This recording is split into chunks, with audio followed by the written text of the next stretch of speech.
Since I grew up, I remember he was the news for so long. He's middle America all these years. He wasn't right, he wasn't left. He was news and he was straight on, and he was heroic. Back now with our special coverage, Remembering Walter Cronkite. Leslie Moonves is the president and CEO of CBS, and Morley Safer of 60 Minutes has been a CBS News correspondent since 1964. Morley, let me start with you. You've said that Walter was a wonderful person to have at the helm for correspondents out in the field. How did he support all those reporters covering the world when he was the anchor? Well, he was extremely supportive, as you say, and he was also a very tough editor.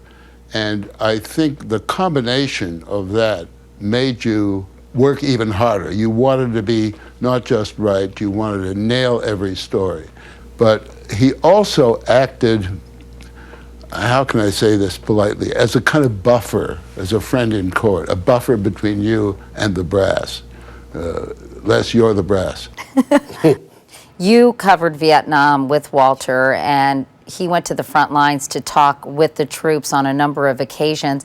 Did he morally grapple with his decision to come out publicly against the war in 1968? I think he sweated that out for a long time. But ultimately, what he did, what he said, was really on so many Americans' minds at that point. And not just voters, but elected officials and senior military people.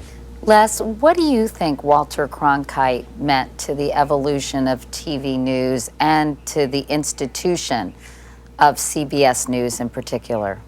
I think anybody on the air today owes a deep debt of gratitude to him, what he stood for, how he handled the chair. There was no secret that he was the most trusted man in America, and there was a reason for that. I think the legacy of CBS, it is so important because everybody remembers Walter Cronkite as being synonymous with the name CBS. He represented the best that we are as news reporters and the best that we are as a network. Les, in many ways, he was the antithesis of sort of the blow-dried anchor who makes his or her way through the ranks of local news.